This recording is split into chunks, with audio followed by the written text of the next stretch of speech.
Hi friends, so this is my very first YouTube that has PA related material. I want to give you all an overview of my rotations. So this first one that I had in person was OBGYN.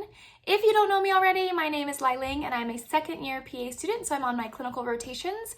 We technically had a clinical rotation in November, which was our transition month. It was utilized as one of our electives because we were in COVID and things like that. We did some refreshing on labs.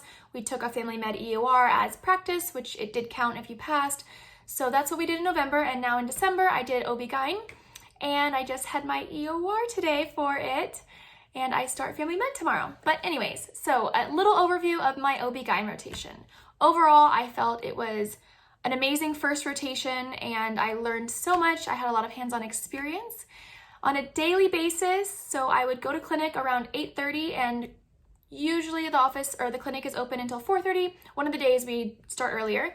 So in addition to clinic, my doctor was on call Monday through Thursday for deliveries, as well as one weekend out of the month. So if we got called to delivery during clinic, we would just walk over because the hospital was right there, deliver the patient. Sometimes the clinic patients would stay and wait. Sometimes they would reschedule.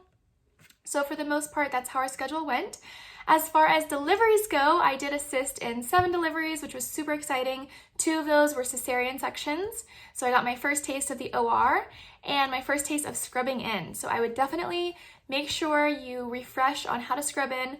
I did realize that each hospital does it a little differently because it was a little different than we were taught. So just keep your eyes peeled and kind of pay attention to how they do it, because my first experience, this scrub tech was like, oh, is this her first time in the OR? And I was like, yes, ma'am. But I made sure I paid attention and was super friendly so that the second time I came in, she had completely turned her attitude around and was like, oh, you are a fast learner. And I just smiled and nodded and, try to take in everything and make sure you're paying attention so that they don't have to, it's their job, of course, to teach you, but so they don't have to keep reminding you the same thing over and over again. And staying super friendly with everyone, especially the nurses, because they're the ones who helped me get my gloves and helped tie my gown every time I had a delivery, and you definitely need them on your side.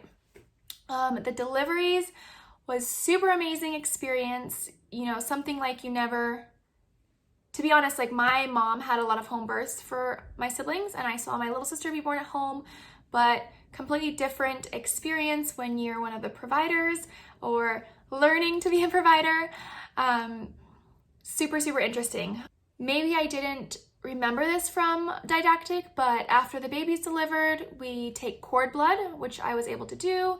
I helped deliver the placenta. I also assisted in the latter deliveries of placing the baby on the mom. During the cesarean sections, I helped retraction and suction, and I helped cut the sutures every time that my doctor was ready for it to be cut. So I thought the cesarean sections were super awesome. I never, envisioned how it would go, but the doctor had me place my hand inside over the uterus while the baby was still inside, and it was just super fascinating, super awesome experience. It was my first time in the OR. So that was really interesting. As far as procedures go, I didn't see too much besides the deliveries. I didn't get to see any hysterectomies or things like that, like some of my fellow friends or students have seen, so you may see more of that. I did see other procedures in the clinic, such as IUD placement and removal, Nexplanons as well. I saw pessary insertion and fitting, because we did see a total uterine prolapse, which was super fascinating to witness and see firsthand. In the clinic, of course, gynecologic-wise, we did a lot of pap smears, a lot of STI testing, a lot of cases of abnormal uterine bleeding and doing a whole workup for that. Of course, birth control consults and things of that nature. I did some of the pap smears on my own towards the end, and so I would review how to do a speculum as well as a bimanual exam. And it's definitely very different than doing it on a model from my experience. As well as I assisted in the STI testing, so I would kind of set everything out if I went in there before the provider, and I would also help hand her everything or do the swabs myself if I was doing the exam. And I also did all the breast exams myself and listened to heart and lungs, so make sure you bring your stethoscope into all of the annual exams. In addition to the gynecologic side, I did a lot of OB patients, so a lot of 4-week, 2-week, and 1-week follow-ups for OB patients. And if they were a follow-up, then the preceptor would have me go in before her, and I would ask a series of questions to the patient, just follow-up questions like, have you been experiencing contractions, pain, bleeding, gushing of fluids, things like that.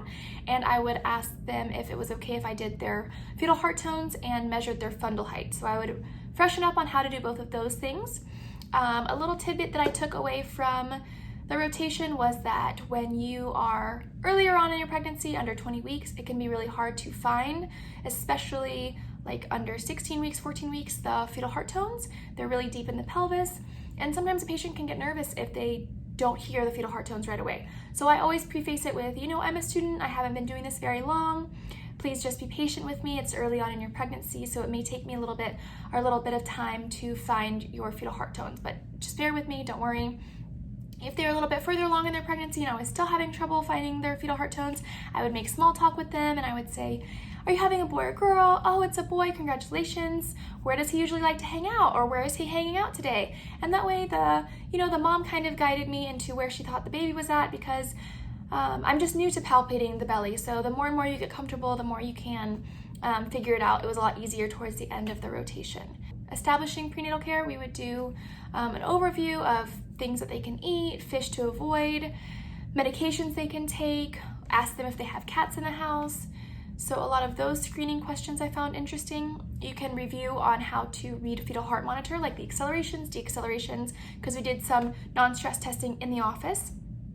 I would say you could freshen up on the different treatments for different various STIs, as well as the current guidelines for pap smear testing and for repeat paps or colposcopies, depending on what their results are.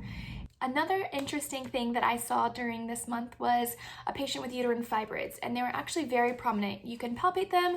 I know in school you're like, okay, you're palpating abdomens, you don't know what you're feeling for, and it was kind of eye-opening because now I realize, you're normally feeling for what is normal, and anything outside of normal or outside of what you're used to feeling would possibly be abnormal. So it was very easy to be able to feel the fibroids, at least in this patient.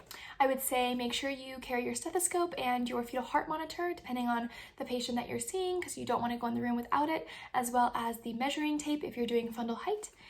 And yeah, I really enjoyed my women's health rotation overall. I thought it was a really awesome experience, and it really gave me a lot of hands-on experience.